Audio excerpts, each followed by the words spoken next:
Welcome to UMFK and to our forum on helping children deal with tragedy, grief, and loss. And my name is Scott Bazin, and I'm the Dean of Community Education here at UMFK. This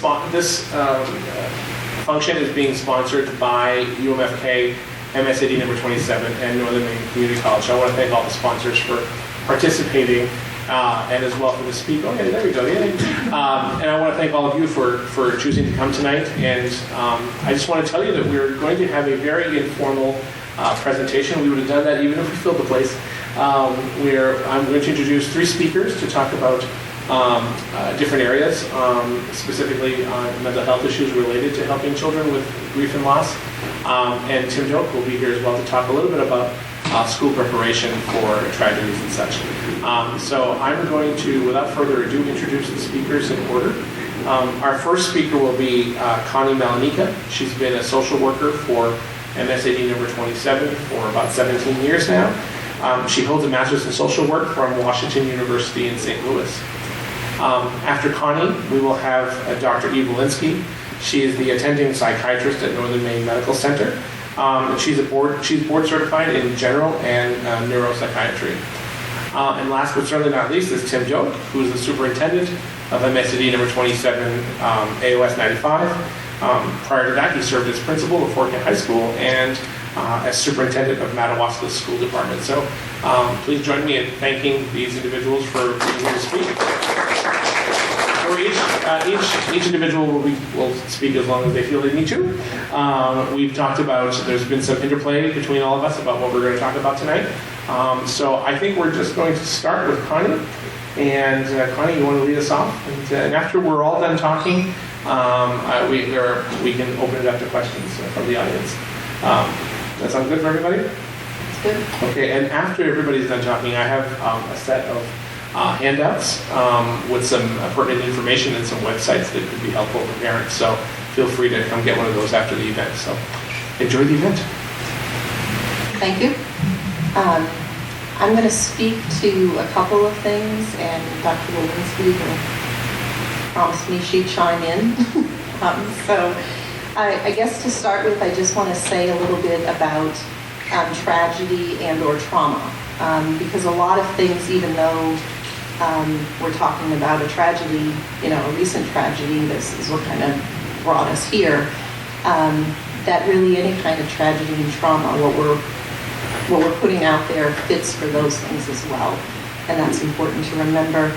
And that there are many different types of traumas, and that makes a difference in the response. But just as the type of trauma makes a difference, the age of the child, past trauma, resources they have available, all of those things are going to make a big difference in terms of the response that you actually see from a child after a tragedy or any kind of trauma occurs. I think one of the most important things that I want to touch on is the difference between children and adults. I wish I could remember where I've seen it many times, but in lots of literature about mental health in children, to remember that children are not little adults. Children are their whole unique own person, and which makes things difficult to deal with sometimes, because we look at it a certain way, and sometimes we kind of assume that children see things similarly, but they don't always. So that's kind of the tricky part of it. And many kids are very sensitive, and they struggle to make sense of things. And there are things that don't make sense. And actually, one thing not related to tragedy that comes to mind when I say that, in working for the district, it took a few years, but I remember it seemed like every year we had, of course, this is a very Catholic community, but every year it seemed like we had kids in second grade all of a sudden having lots of anxiety and lots of questions. And in talking to teachers, a lot of times, and I'm not saying this is a bad thing, don't get me wrong, but a lot of times it seemed related to religion and all the prep for First Communion. because children would ask questions and there's not concrete answers to questions about religion. And so for some kids that really elevated their level of anxiety. So when you think about that and then think about something like trauma or tragedy, you can imagine as they're trying to make sense of it, and it doesn't make sense. There aren't answers to some questions. And the other thing about children is they'll come up with kind of unrealistic and kind of out there explanations for things too, or magical thinking. They'll sometimes literally feel bad if they've had bad thoughts about somebody or wish someone would get, I mean, it happens on a small scale even at school. You know, maybe they don't like somebody else and they have a mean thought and then the kid falls and hurts themselves. You know, kids will literally believe it's their fault. And I'm talking very average kids, and it can happen to any kid. So same thing when things get big, as they're trying to make sense of things, who knows what kind of explanation they'll put to what happened. I guess I'll switch gears and... Connie, just before you switch gears, I think part of that is they lack the experience that adults have to fall back on things that previously happened. Adults can always fall back on something that previously happened in life, but when you're 8, 9, 10 years old, there's a little to fall back on, so you have a harder time making sense of something. So, would you say that's accurate? Very true. And you haven't seen as many things resolve themselves. We've all had difficult things happen, and things do get better. But if you haven't had that many of those life experiences, you're not sure. So it seems, you know, the world seems a little more pithy. And Connie, can I ask you, I think it's okay, we can ask questions and we'll make this a conversation, but I guess you said something that piqued my interest. You said, you know, a lot of kids will react differently because they don't make sense of things. It's hard for them to make sense of something that doesn't make any sense. And I guess my question, and maybe this will be answered as we go through this discussion, is, well, the reason we're here tonight is in reaction to something that we all think doesn't make any sense. Right. I mean, we heard a lot of adults saying things like, I just can't believe it's beyond our scope of imagination that somebody would go into a school and shoot 20 plus kids and little kids. And so I guess if I were a parent, I would struggle because I'm thinking the same way that the child is thinking. I guess what do you say to a kid?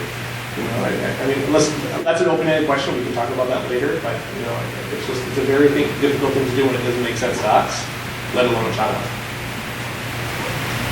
And I think with any difficult conversation with kids,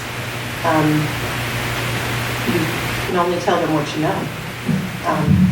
And sometimes the why questions are really tricky, because sometimes it is okay to say, I don't know. And depending on the age of the child, there would be some factual information you could share depending on the age of the child, but yet none of us does know exactly why that happened. And not that kids are even gonna, I mean, they might say, if they know enough detail, why did that guy do that? And we don't know the answer to that. I mean, we might know some information, but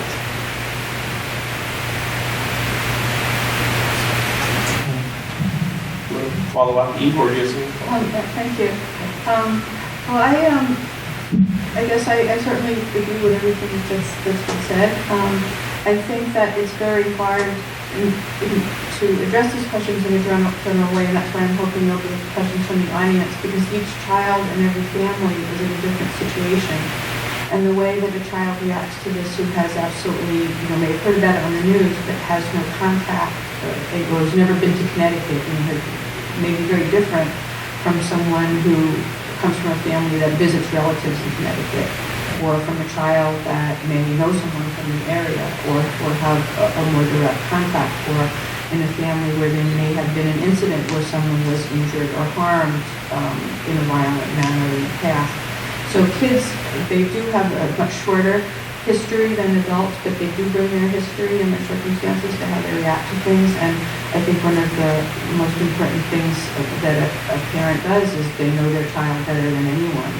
And so when children have questions where they're asking you things or just bouncing ideas off of you or looking to you to explain what happened or giving information, your response is always going to be conditioned by what you know about them. What have you told them about other things? If a family member died or a pet died, or if your family had some other kind of problem. So what you're doing is both giving them information, but also modeling for them what was mentioned previously, that you have life experience, that really bad things can happen, and it's tough, but we get through it and things get better. I think it's very important for adults to also consider what's their own reaction to this kind of situation.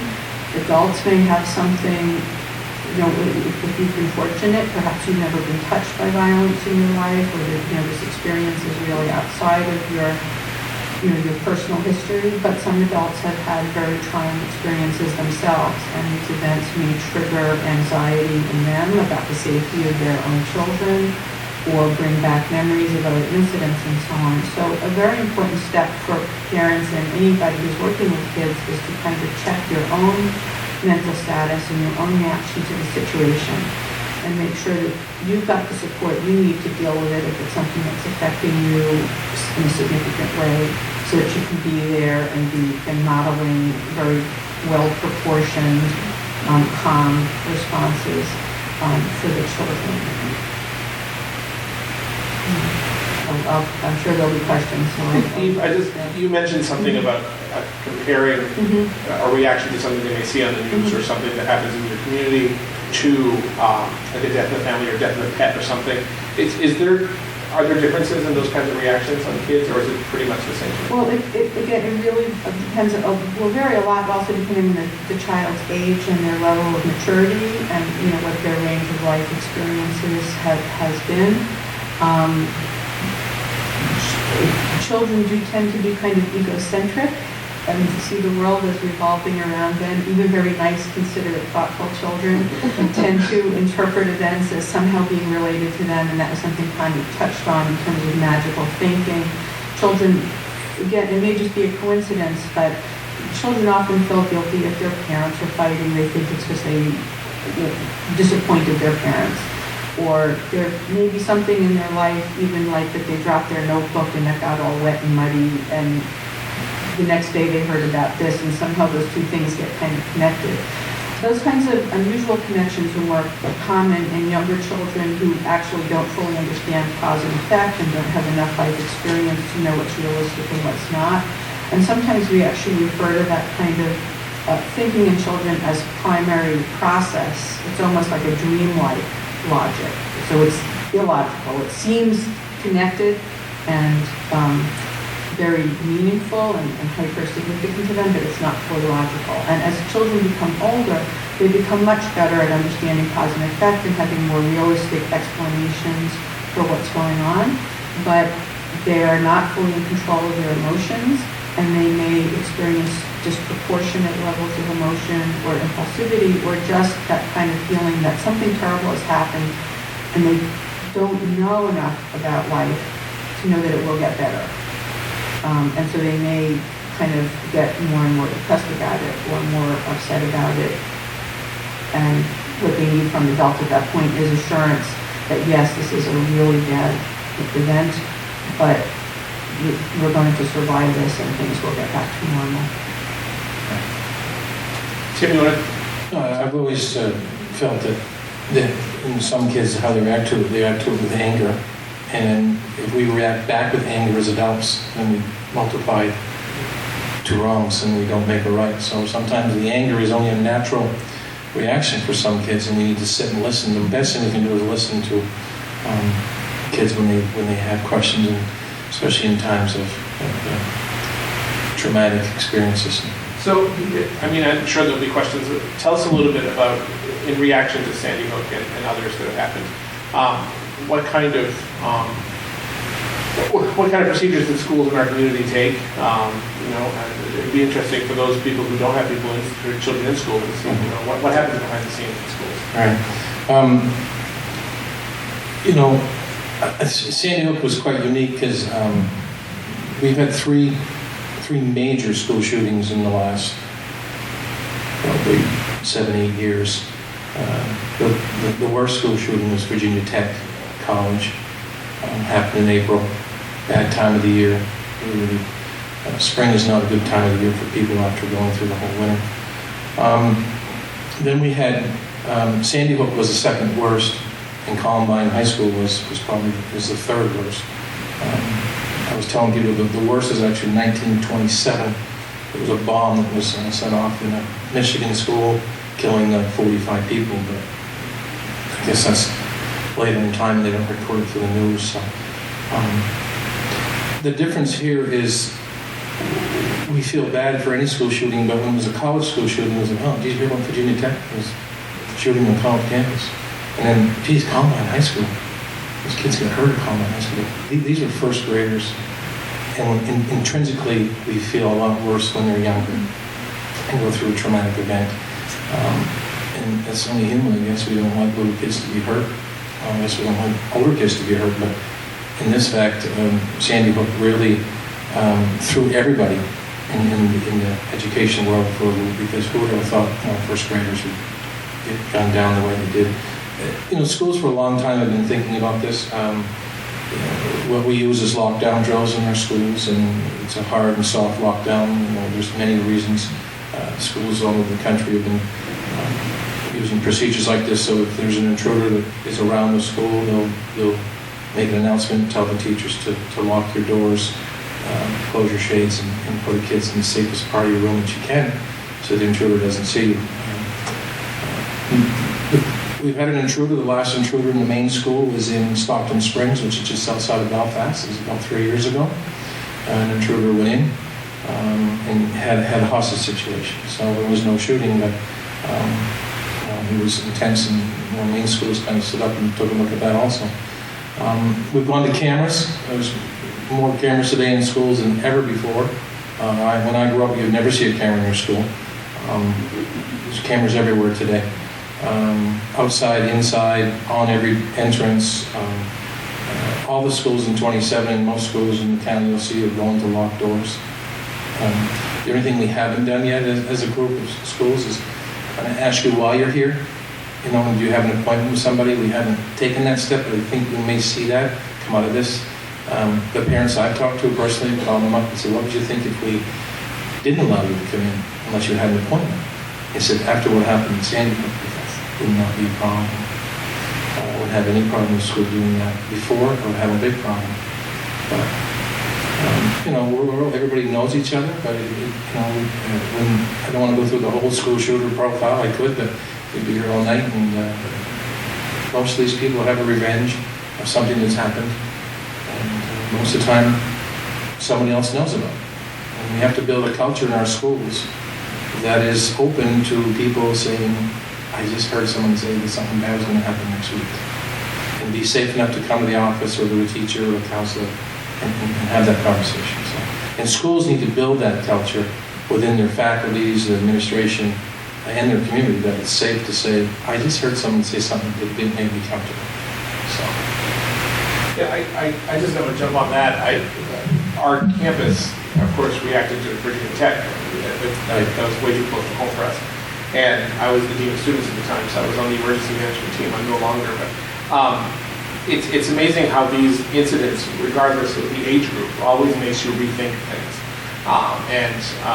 We had a meeting on campus with staff and faculty right after Christmas, and we had somebody come in and talk to us. And I think one of the things that I heard, it was a great meeting. We had some good discussion. We have a very good emergency management plan, and you guys have all heard the foghorn. Something bad happens, we have a test. You can pretty much hear it anywhere. But we have a communication system through our email and voicemail and those kinds of things. But you can never plan for everything. No matter how many tabletops you go through, you just can't plan for anything. You can't, and that's the one question I've had. And Tim, they're safe, right? Kids are safe. If they're as safe as we can make them today, I mean, you safety is something you can't even have enough of, but we can't prepare for everything. I mean, Columbine is a great example. These kids brought 20-pound bombs into their high school, and they made them in the basements of their homes, and parents had really no idea they were doing this in the basement. So, it's you can't prepare for everything. There are definitely concrete, fast, steady things you need to do every day to keep kids safe, and that's lock your door while you're teaching, keep your doors closed, lock your exterior doors, make sure everybody stops at the office, put up your camera systems. Schools have not become the aggressor. Don't know what the future will bring. But right now, our drills are to lock our school down and to go into a lockdown mode and basically hide kids. And I'm very proud of those Sandy Hook teachers. They did exactly what they had to do to keep that situation from not getting a lot worse than what it could have been.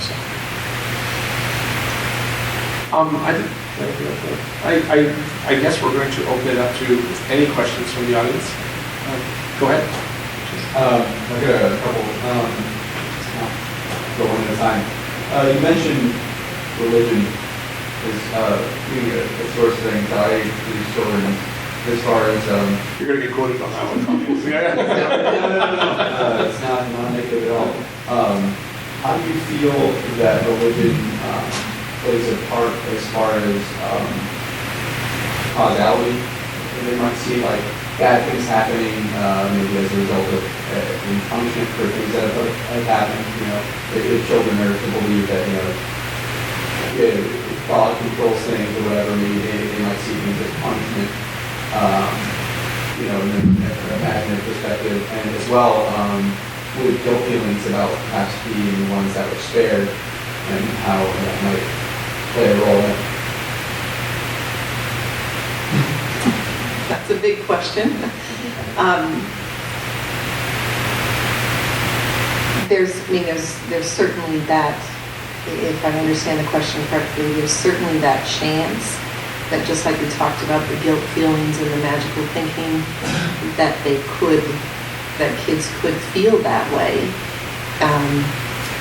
And I guess working at a public school, that's where it would get tricky. It's easier outpatient, but I think one of the things that certainly, even if I skip over to death, that certainly there are things that I've talked to kids about in regards to death, but always include the family, because what I can safely say is that a family's religious or spiritual beliefs helps a lot with explaining things to kids. I mean, those are things I can't do because I don't know what their beliefs are. And I think if there were some of those feelings that involving the family and helping the family discuss with the child how to kind of help them kind of turn that around, because that could be a danger. I mean, they could feel like, okay, why are these bad things happening to these kids? What did they do? And I think it's trying to help figure out, it's not a logical thing that happened. There's not an answer to why it happened. So I guess I would probably go about it from that angle. I don't know if you have thoughts on it too, but I think certainly that would be kind of mythical thinking and trying to help squash that, because that would be really scary because we all make mistakes every day. So trying to live with that burden would be pretty tough, and trying to help kids understand it in a different way would be helpful. I'll grab the why do these things happen question a little bit, and I know I don't have the answer, but again, I think how one works on that with kids depends a lot on their age. Younger children are primarily going to be seeking reassurance, and so when they ask why does it happen, they don't really necessarily need a very logical, mechanistic explanation of slot A fit into slot B and so C happened. They really want to be reassured that it was a bad man and he did bad things and he's gone and he can never hurt you. Older children, though, there is a lot to learn about life, and the truth about life is that we have violent members of our society. We have people in our society who are not strictly speaking mentally ill, that have a lot of difficulty with anger management, and revenge was mentioned as a factor that sometimes motivates these kinds of behaviors. And we also have people in our society who are genuinely mentally ill and sometimes carry out actions that are extremely violent and that seem illogical to the rest of us because of their mental illness. And at some age, children do develop the ability to start learning about those facts about our society. And so there may be opportunities here to start educating children about anger, the different ways to manage anger, being more understanding about the fact that some people can have a mental illness, and even, mature teenagers might even be interested in the pros and cons of different kinds of gun control or ammunition, or some of the safety issues that are being debated. This is a discussion that, again, older children might be able to have with their parents. Would you be upset if the school only allows me to come to see you by making an appointment? So I think that certainly there's no definite answer to the existential question, why did those particular children have to go through this horrendous experience, and why did some of the children die and not others? Those are very deep questions. If the family does have the spiritual focus, a clergy person you might want to involve a clergy person in clarifying what the spiritual framework is for understanding how this fits into God's plan. But again, for older children, sometimes I think there are elements of this story that can actually, that this is not a totally unique event in the world. There are places in the world where it's terrible to have to know about it, that children are being killed all over the world in wars and violence, and there are some people who will set bombs for a political reason or a strategic reason, and they don't concern themselves about the fact that children die. Everyone chooses a level of avoidance or denial of these very ugly facts about our world, to have comfort in your daily living and to be able to enjoy your daily life. And part of what we do as parents and teachers and caregivers to children is to try to model for them how we keep those things in proportion, how we know about these facts in our society, how we try to deal with them constructively, without dwelling on it to a morbid or obsessional degree. Let me ask you a follow-up question on that. I guess, bringing it to an obsessive degree. When is it, and I guess that's a very general question, I apologize profusely because I know there's different age groups and such, but when is it time to get a professional involved? Children are really generally very resilient, and even children who have been directly involved in the trauma, again, not children who are hearing about it on the news or something that happened in a distant location, but even children who have been directly involved in a trauma or a natural disaster, for example, like the children who went through Hurricane Katrina, for example, maybe even some families here who went through the flooding a few years ago and things like that, or a family has a fire in their home, for example. Most children will really get back to normal within a few weeks. And if children are showing unusual behaviors, if they're kind of off from their baseline and it persists and persists and persists and it seems to be getting worse and it's not getting better, then that's the time to get an assessment. Or if there's anything going on in the child's behavior or what they say that raises concern that maybe they're going to do something dangerous to themselves or to someone else. I fully agree. I mean, I think it's 100% accurate that once you feel as a parent or even a teacher that this is not getting better, it's getting worse, I think in that time, and I think you should rely on the schools. We have a lot of resources for that. And if we don't have the resources, then we know also when refer out and get even further help. Because if they're acting that way at home, they're going to be acting that way at school. And it's going to impact their life. It's going to impact their school. It's going to impact their friends, their grades, family life. And I think at that point in time, it's not a bad thing to call for help and set up a meeting and kind of work it through there. I'm going to ask another question. I'm sorry, I don't want to hog it all, but you talked about teachers, and I remember when 9/11 happened, I was actually, I was working here then, and I was actually teaching a class. And I was interrupted out of my class at that time to kind of see what was going on. And I remember the next day coming back to campus, because I had to teach the next day. And I remember even with college students, I mean, I had a really high level of anxiety as to what I was going to say.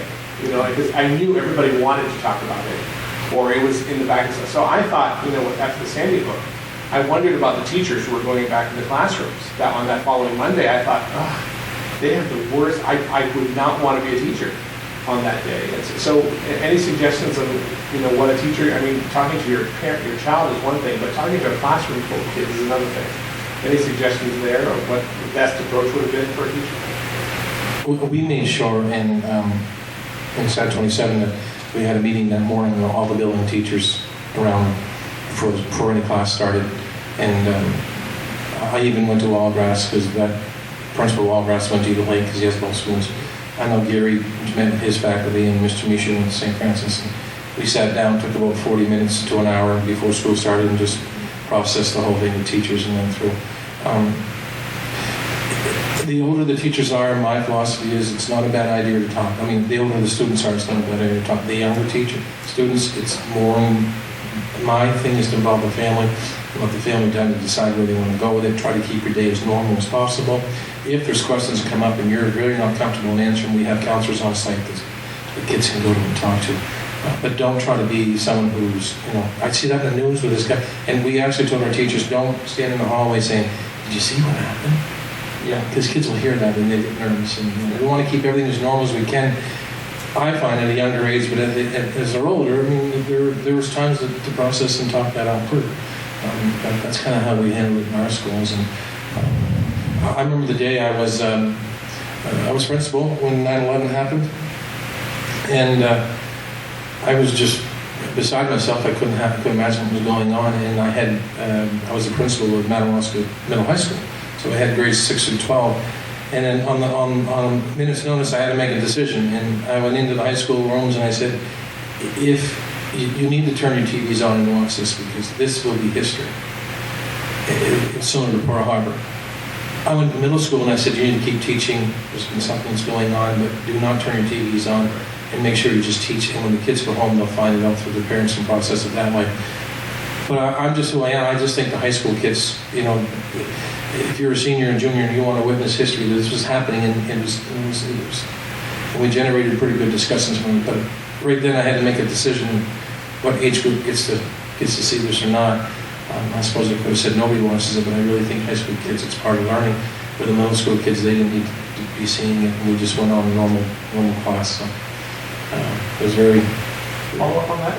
Yeah, actually, I want to strongly second that approach. And I was actually online today, and I saw an article in the Kennebec Valley Journal where they interviewed the principal from the Stockton Springs incident.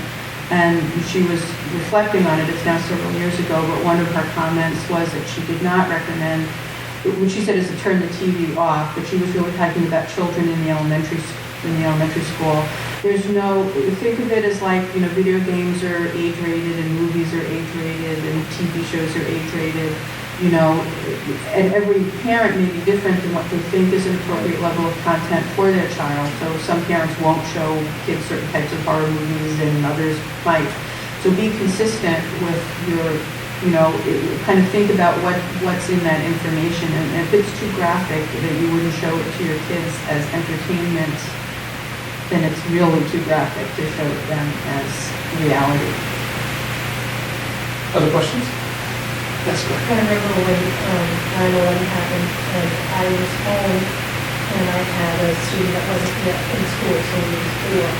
And we just want to understand it, so the TV was on all day as the events unfolded.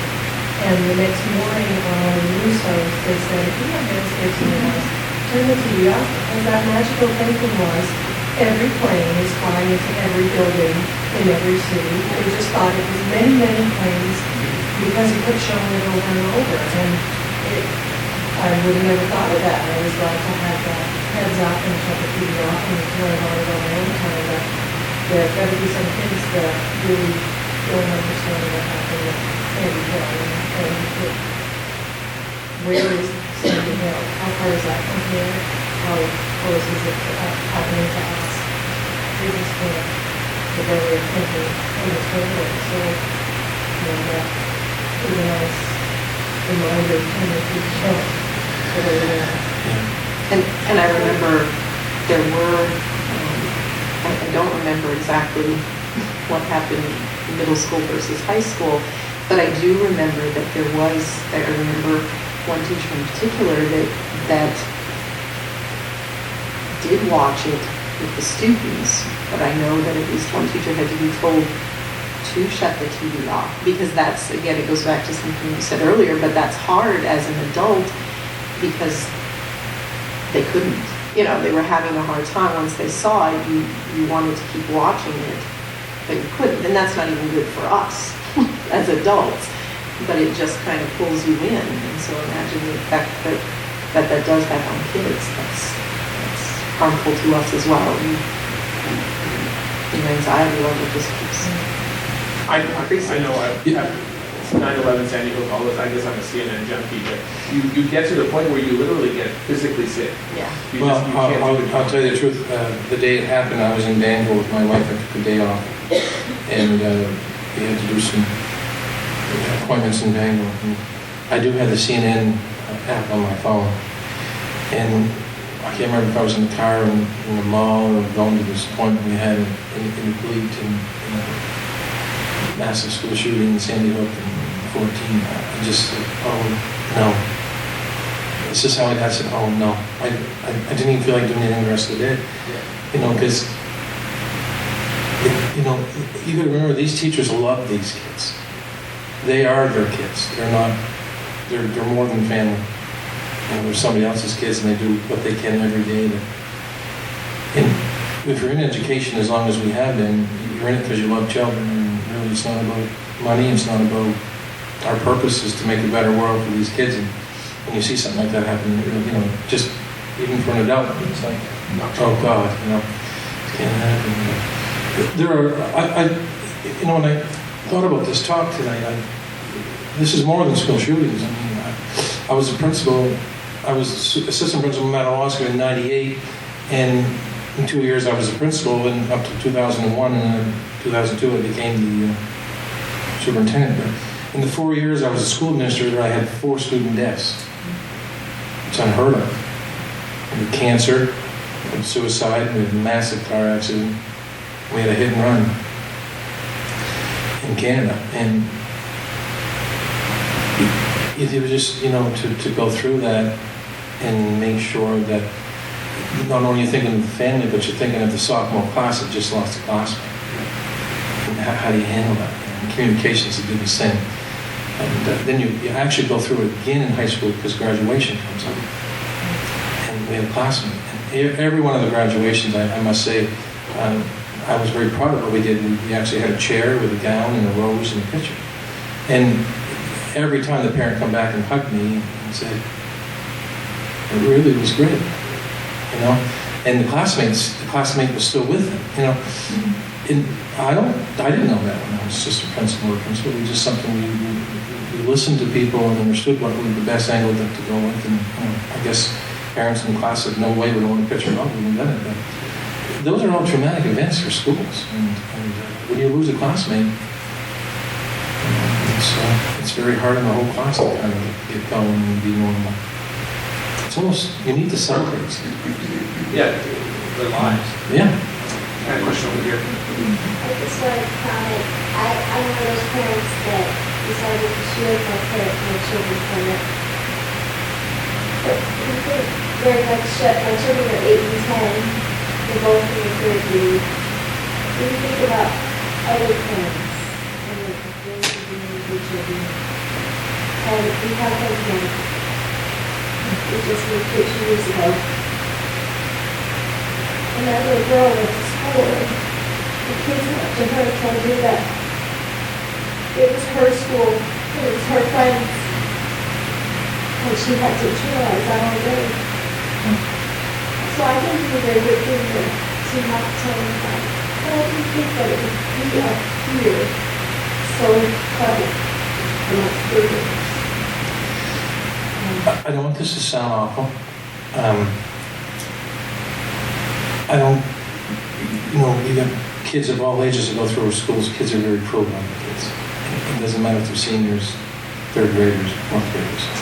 And if you have kids in school, you've had a time where someone has said something very mean to your own child. It's happened to me. It's happened to most all of us. And I don't think they intentionally, they just went to her and said, your friend's died. Yeah. And she said, they're nasty. She needed to leave for school. And they said yes. yeah, Which wasn't true. right. I chose, my children have had a tremendous amount of loss. They lost their father in April, they lost their grandfather in October, and in the shooting. So I chose to not tell them about this because of all the other loss. I should have said something. I definitely know you're not alone because Yeah. there were plenty of kids that didn't know. And that was one of the reasons we did what we didn't advise folks to do, teachers to do anything, especially in the younger grades, in terms of any acknowledgement of what had happened because we knew. In fact, one of my colleagues whose kids are older than that said when she was coming to a meeting at the school, her friends were like, or her kids were like, why? Why do you have to go to school on a Sunday night? And they didn't know. So unfortunately it happened we've had that with kids too, with rumors starting, okay, you used to live in Oklahoma and this happened, and that's, they assume that Oklahoma is this big, so they must know them, and exactly what happens, yeah. I don't know how you prevent that. We've had a very strong connection with Connecticut and St. John Valley, so there's been a lot of people that's kind of migrated back and forth. So we had a school teacher who had a friend who lived in that area and attended those schools. So it's a small world. It's quick, and like you said, kids don't always understand that it's not every building being involved and not everything. Other questions? Gary? Just based on your children being even made a wife, so it's not, Yeah. And prior issues that happened, they only can take so much. I think you made a great choice there. I was lucky enough that my daughter was smart enough. At the end of school, she saw the principal. And she went up to the principal and told the principal that all her friends died. And the principal looked at her and was like, knows all the loss that they've had. And was like, you've got to be kidding me.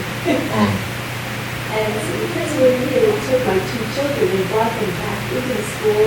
She went rummaging through the files to see if she could find something that said in Utah. So she didn't find anything that said that. So she reassured my daughter and my son now, who's like, are you sure? Are you sure? Reassured them that, it was a tragic thing that happened, but that it probably wasn't the friends. Kudos to the principal Yeah. for taking quick action. The principal was right on that. And she called me immediately afterwards to tell me this is it, to come home. And then the kids came home, I sat them down and said to them, there's always going to be people that are going to tell you things that aren't necessarily true, but that you need to, in your mind, try to think, what would my mommy do? If this were true, would my mommy have heard that from me if it was really my thoughts? And, she said, no, she said, I know you did it. And I said, well, you need to think that way throughout the day. And I'm so sorry that, you lived through this, that you're thinking all day might be your friends. But try to remember what we talked about at home. Perfect. How I handle other things with you. And, I really encourage you, and I encourage all to continue those conversations with your children. because the more of those conversations you can have that way, the closer you build a bond as a family, and they'll trust you with everything, and they'll end up telling you everything, good or bad, and that's important, because there are a lot of families, kids are eating by themselves, and that too can be traumatic at times, and mom and dad have their own social piece that they want to continue with their life, and the kids are kind of fending for themselves here and there. And, if you can eat supper and go to church and do things together, ski together, snowmobile together, skate together, walk together, you'll have a wonderful bond as a family, and your kids will know your expectations and your values, and they'll continue those as adults themselves. So that was very, very good conversation with your kids. Thank you. We had a question over there, John? There's two dogs. Okay, John Chenard. I work with high school students, and in a situation like this, it's happened several times where sometimes you get kids responding it's grossly insensitive, either to the people who have died or about what they'd like to do to the assailant. How do you respond to that in a public forum, when a kid like speaking in a classroom, without really knocking the kid down? Because this may be their only way of dealing with it, but at the same time not inciting more violence and to make them think that it's a good way of dealing with violence. We're nodding, you want to attack that one? Well, I think you're kind of getting to a couple of things. I think you're pretty much making the observation already that someone who speaks about those events in a crude way, or kind of in a very vengeful way, is someone who feels both angry and helpless. You don't usually get that kind of bravado if someone's feeling entirely secure. So one response is to continue with what you already started with, is to kind of talk about, again, not pinpointing the individual who's speaking, but to talk about how these events arise from revenge and anger, and the importance of having a measured response. But also to look for something in the words that you heard, so that you can reflect back to that speaker something that will be reassuring to them. Or again, depends on the situation. You might, if it's very intense, you might say, you bring up some really good points. Let's you and I talk about this afterwards. If you really think it needs that kind of follow-up, or if it's in a setting where people can kind of branch out onto other topics. Again, with high school kids, they may be willing to talk about positive responses, like what are some of the political ramifications, what are some of the decisions that people make about their own safety, how do people handle feelings of grief and loss. They may be able to, turn in that direction. I don't know if that addresses your question. But high school kids they're very macho, and even the girls can be macho, wanting to show that they're in control and they're strong.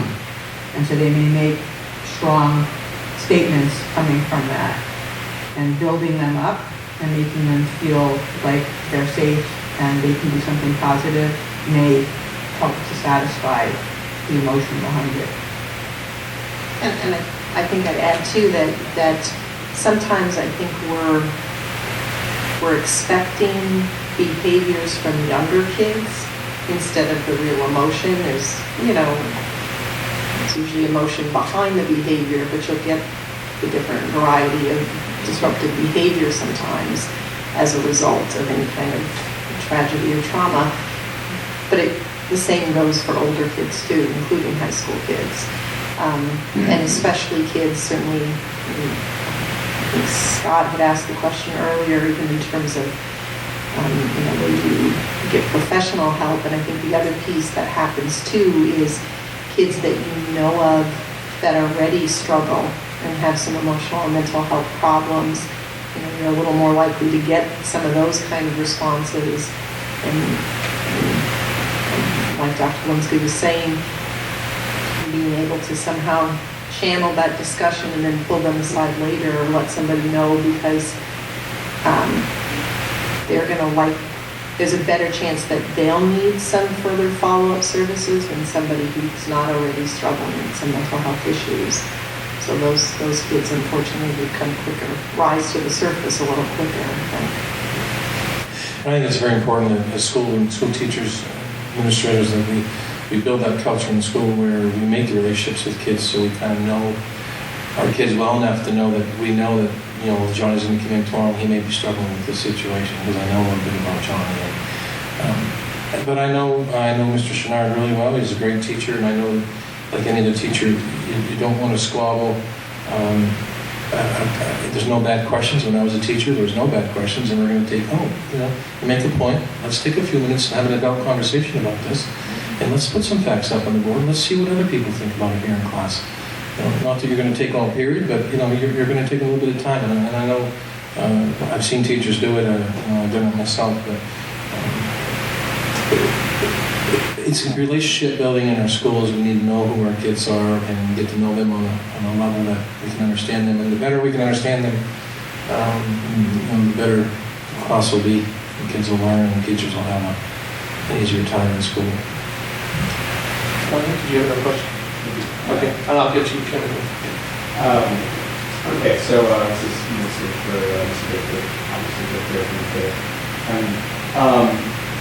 so you were talking about the drill and procedures and the lockdown drills and the things that teachers and administration are doing to sort of secure everything. And I wonder, and obviously this touches sort of on 9/11 and a lot of things that our entire country did after the fact, but we sort of went into a lockdown mode for a while, with the security lines and everything else. A lot of people might say, I'm sorry, I'm going on a little thing, but a lot of people might say that somewhat the terrorists were successful in causing problems within our own country because we took away a lot of our own civil liberties and things like that because we were afraid. And you're getting to the point, the question is at what point do you draw a line inside the school system and say like certain maybe security measures or attitudes or ways you want to handle things will come to a point where it's taking away what it is to be a school and sort of almost taking away the feeling of security because kids feel like they have to, they're in lockdown. Correct. And yeah, that's a great question. I was lucky enough to visit California last December, and I visited 7 different school districts while I was out there. I took a day and went to many different schools, and you're walking into schools that have 12-foot fences and barricaded all around because there's gang activity next door, and you can't go anywhere in that campus unless you have a principal walk with you. We're not like that up here, and I'm glad we're not like that because I don't want it to become penitentiaries. There are schools that should be open to the public, and the public should be able to use them, but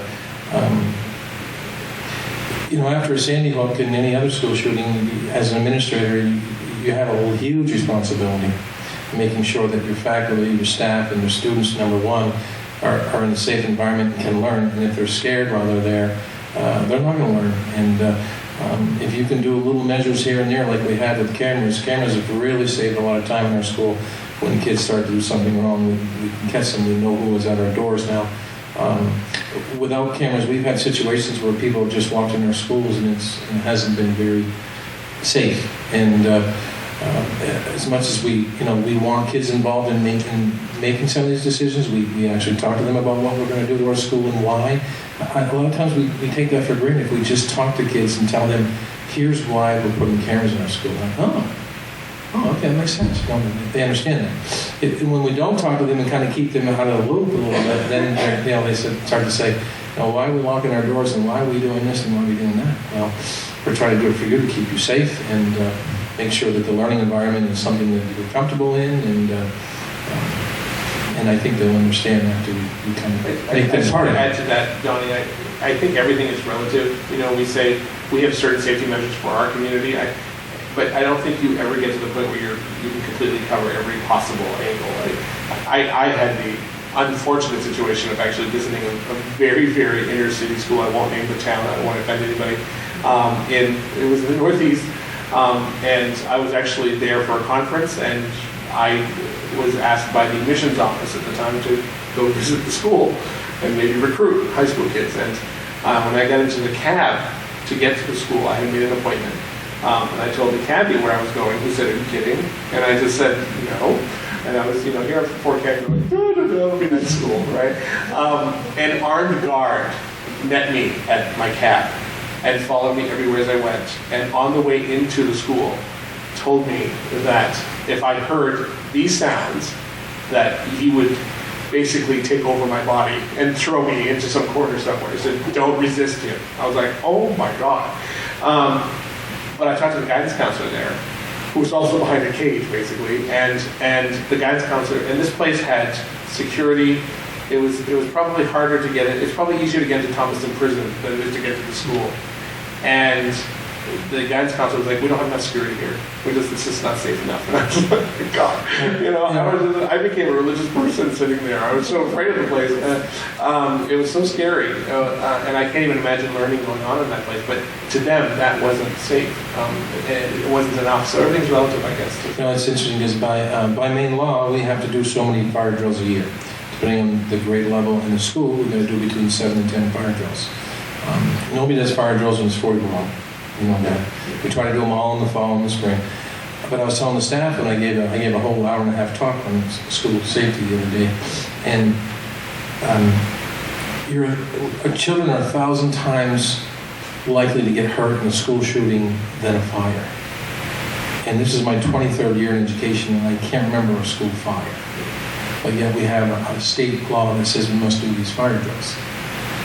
We have no state law right now that says we have to do lockdowns, although I think it's coming. I think they're going to say they're going to do 2 a year.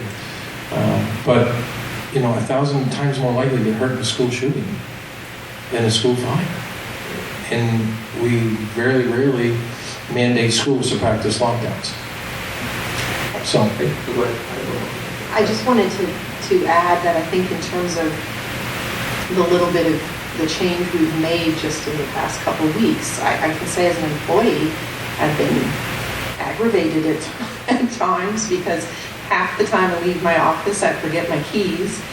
And, but I think one of the things, just like we talked about earlier about checking ourselves in terms of reacting to something, I've had to take a deep breath at times because I'm going to get a child and come back to my office, and if I start acting all frustrated about, I don't remember my keys, and luckily the secretaries are very good, joked about they're getting a lot of exercise hopping up and down and letting us back in.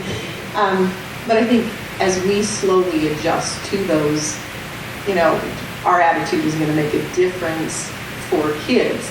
So at times there's something in my head, but it's like, you can do this. Just remember your key. And I'm not very good with keys anyway, but I think we can model for kids that, sometimes there's changes and we have to adapt to the change. And, do I think it's a hassle? Yes.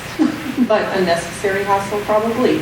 And in time, it'll just seem like we always did that. So and some of the procedures on campus, I've experienced some, and honestly, I my work, I go to the high school all the time, and they had to give me a key. They had to give me a card that I get so I don't get buzzed in every time, and so because they know who I am. And so at this point, I have a little key that shows and it buzzes me in. But I was going in not that long ago, and somebody who I didn't know was in the parking lot.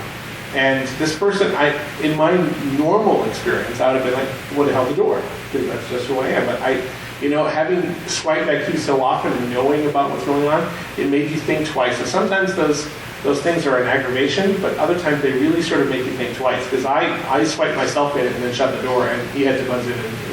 And people, may agree or disagree with me, but when you're dealing with children, there isn't enough safety. There just isn't. And you need to look at every little corner, every little way your school's set up or your school system, and how can you slow an intruder down, how can you make it a little harder for somebody who wants to come in and do, we would never ever stop a parent who wants to come in and has an appointment with a teacher or a principal, ever.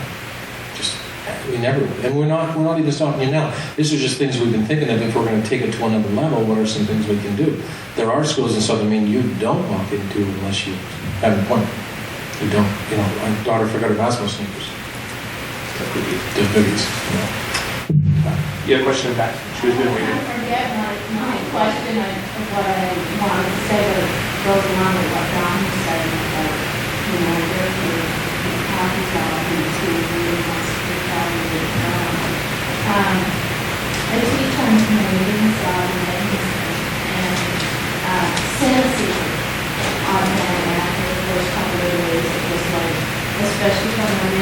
obviously, we do have a locked door policy. Kids are not allowed to open the doors for anybody who's coming in.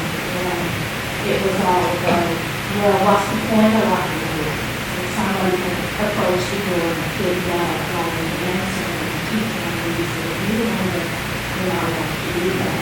She said, what's the point? Look at what happened in Connecticut. You just blew the lock out the door, so what's the point of what are we trying to do? There's a whole lot of cynicism happening. How do, and I've gotten it teaching in school, it was directed at me, like, why are we doing it? Why do we have so much faith?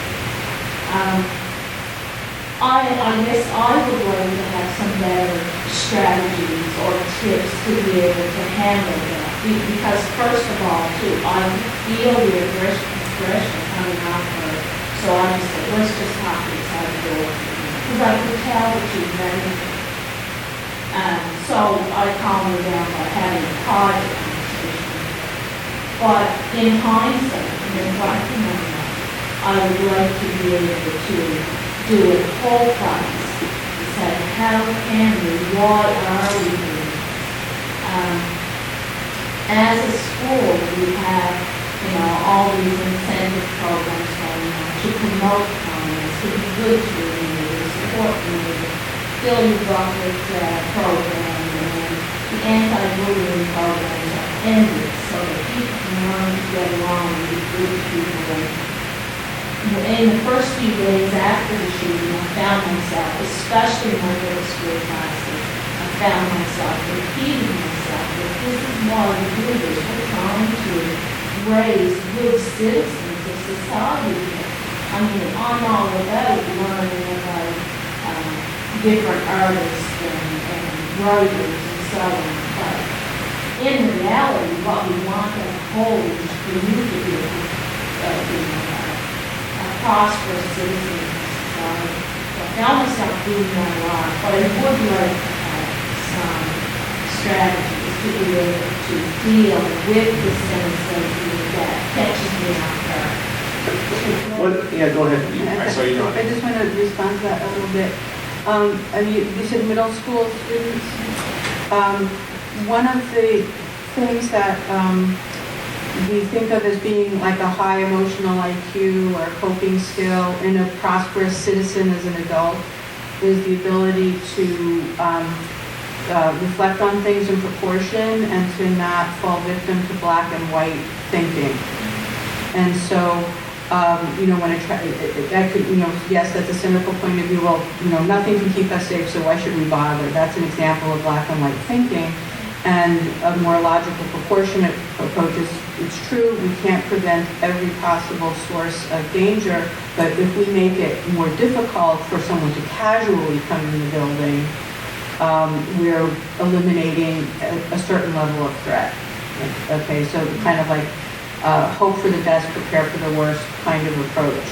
And to be able to describe to the answer that you're looking for, and some of them are kind of strategic answers, like, yes, you're right, we can't prevent a nuclear bomb from blowing up the school if someone's really determined to do that.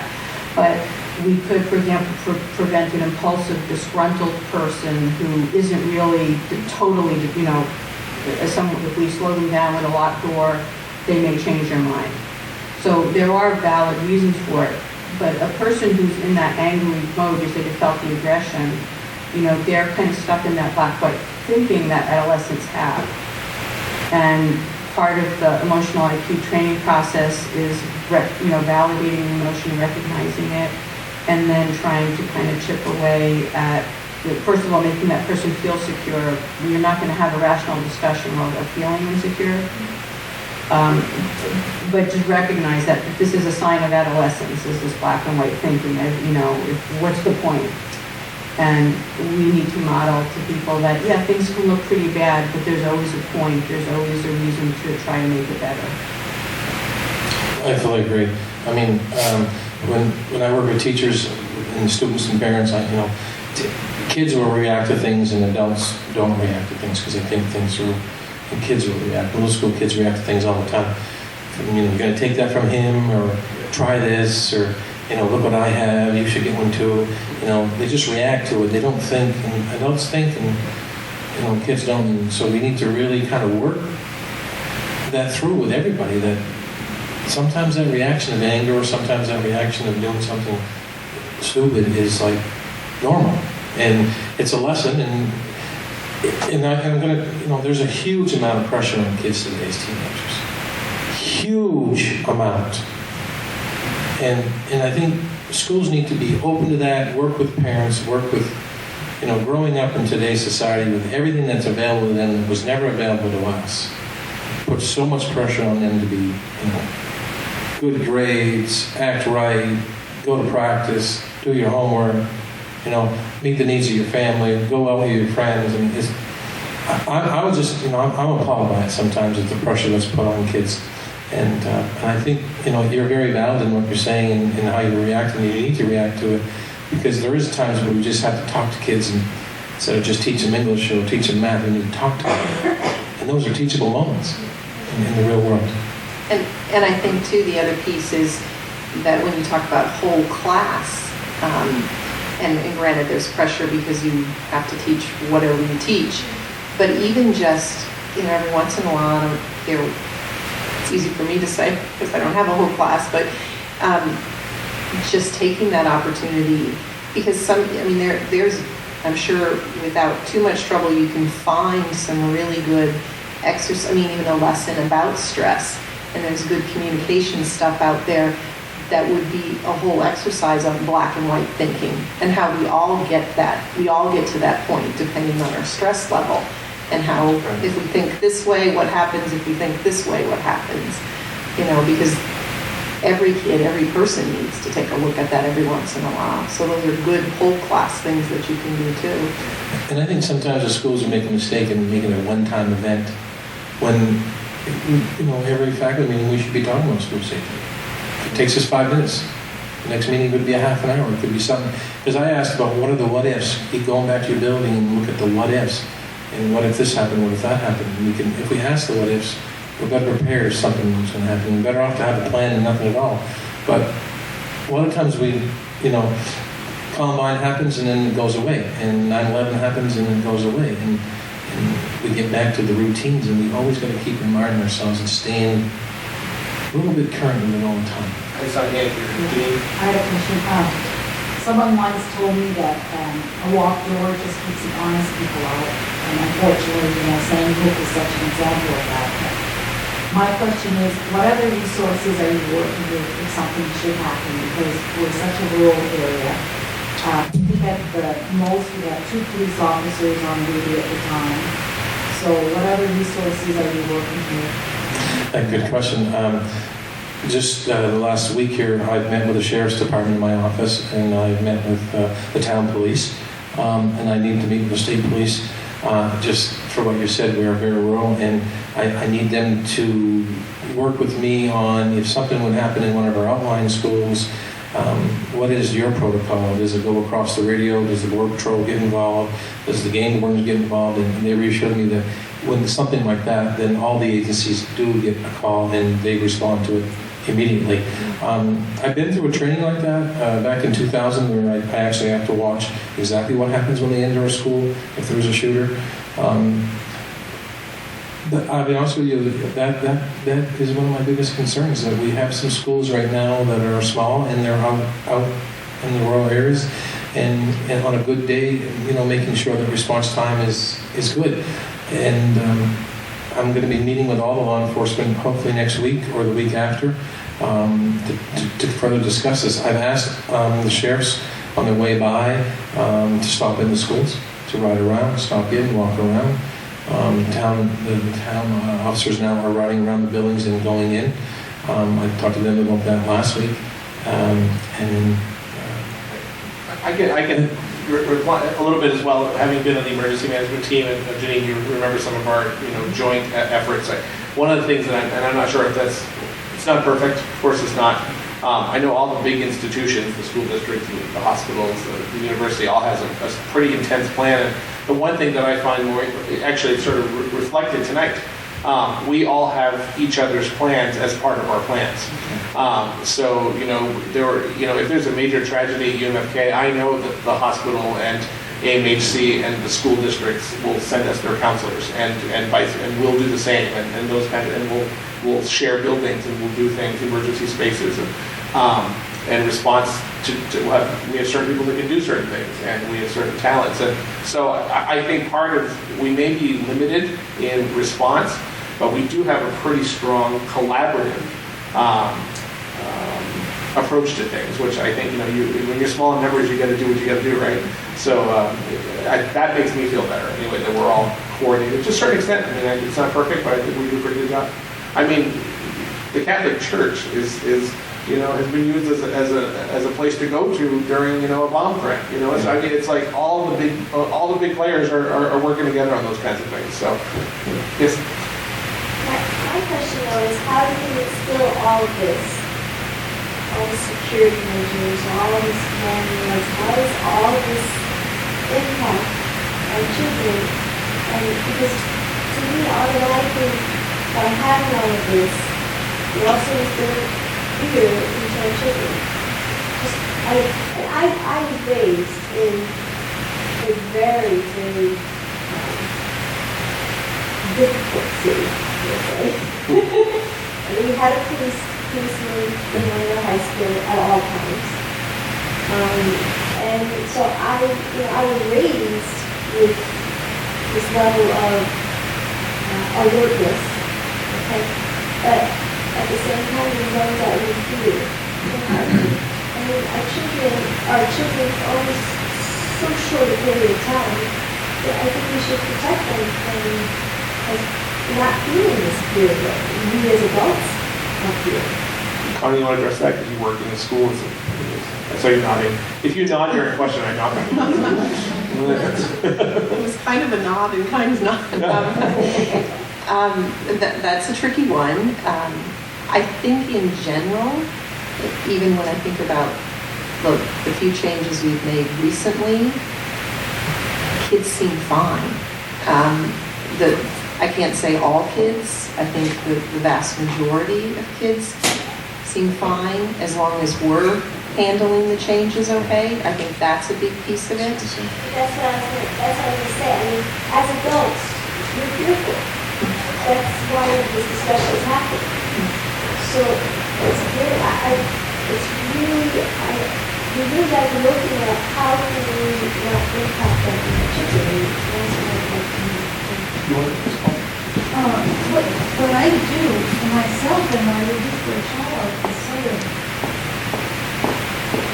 admit and acknowledge that there are beautiful things that happen and you can't control what other people do. There are going to be people that are going to do bad things.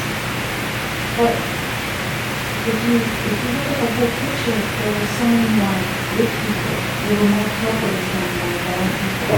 And I think, that was a Mr. Rogers thing. Mr. Rogers came out and said, we were helpers. Yeah. And one of the teachers, they had the kids locked in the bathroom and said, you got to wait for the good boys to come. It made sense to say that to the kids standing on the toilet and, how many kids were locked in the little tiny bathroom. And show me your smiley face Yeah. instead of crying. I really do believe that's how the adults react in the building to everything is how the kids are going to react to it. I try to be pretty visual in all the schools, and I haven't seen where kids feel like very nervous about why we're here today. I did have a mom call me the Monday after, and I told her I understand. She said, "Tim, you need to promise me that they're going to happen to my daughter." And I'm like, I can't. I'd be lying to you right now if I told you that. She said, "No, I'm just having a hard time." And I said, "Well, my daughter went to school this morning, and we're having a hard time." And I called her back at lunch. She said, "I'm so glad I got to talk to you. I need to talk to somebody." So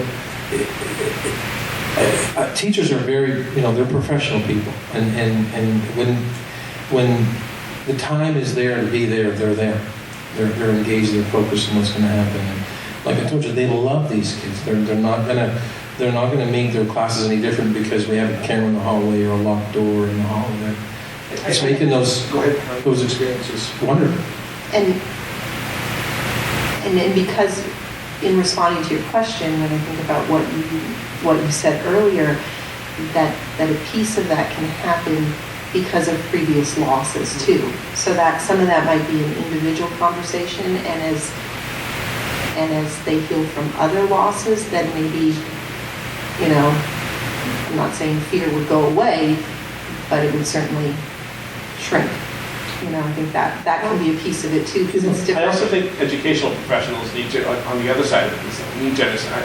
When I was dealing with students here for a number of years, and even at the college level, we would have parents, if there was something going on, especially in the rest halls at night, and a mom got a call or a text, from a child, from one of their children.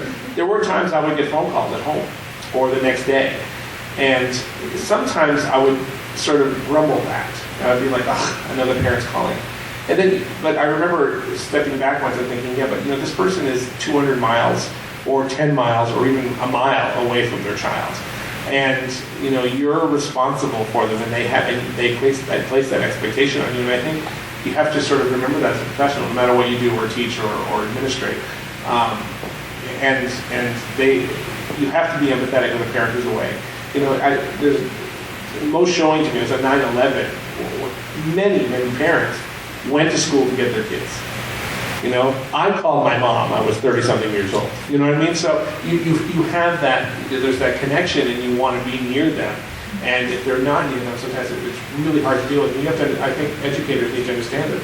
You know, you need to be empathetic to that kind of thing. And just generational, what we've done and the role kids have played in generations. I mean, I went to New Jersey with my parents in the front seat of the pickup across their lap sleeping. Well, they'd be thrown in jail today because they weren't in a car seat or a seat belt. And we can't cross customs here anymore the way we used to. We have to stop and give all our passports. And the airports, well, we can talk all night about airports. And, you know, this world has changed. And I think, you know, it was mentioned tonight about 9/11 and what it did to us. And I really think Columbine had a bigger effect on schools than 9/11 did. Columbine really reshaped how we're going to handle things at schools. It got us talking about locked doors, where we're going to park vehicles, if there's a stranger out front. Columbine really, and these weren't intruders, they were kids who went to school there. You know. And, you know, when you shoot a door 26 times, like the guy did in Sandy Hook, and then you take out half the people that went to attack you, what are you going to do? I mean, there are parts of me that feel that schools may need to become aggressors. Just keep kids safe, and it would never hurt. You know, we would have never thought of that 10 years ago. That, what are you talking about, being aggressive? Well, there are things we may have to. Well, it's interesting. We had Vern Willett speak on our campus this week, last week, and Vern said that, you know, the initial thinking in reactions to intruders and shooters used to be to hide and run away, and that's still part of the protocol. But he said there's a lot of research right now and a lot of thought about maybe, you know, if push comes to shove, and that's a very minimal way of saying it, but sometimes the counterattack may have to take place, and it's a scary thing to think of. But you never know how you're going to react, of course, right? It's a We've had about an hour and a half. If there are any other burning questions from the audience, or I don't want to. If there are any last thoughts from any of the panelists, or do we feel that we've covered all of our bases? We had some great questions. I think we have. I just want to take a moment to thank all the panelists tonight for doing this. We pulled this together in a very short period of time, and I had wonderful resources to work with within the university and the school district and the hospital. So I just want to thank everybody for being here and taking your time to pull all this together, and for doing all the research you've done. And thank you all for being here. And I want to remind you that we have some handouts for you on the way out. And Eve, do you want to explain what your handout is? Yeah, there are some interesting websites and so on. There's people, I think there's a list of those that have some advice to parents and anybody who works with children. The NIH, the National Institutes of Health, have actually published a short booklet about how to deal with traumatic situations with children. It's short, it's bulleted, it's very clear, and it's both clear and somewhat specific, and it deals with children at different age levels, what the developmental expectations are. And I just copied 2 pages, it's about 15 pages long, and I just copied 2 of the kind of the core pages from that, but you can get the whole document Yeah, online. the link for your whole document is on the list I created, great. Connie sent me, with some other sites to go to, so I'll leave these here for anybody who wants them. And, just want to thank you all for coming tonight, and have a nice trip home. Thank you.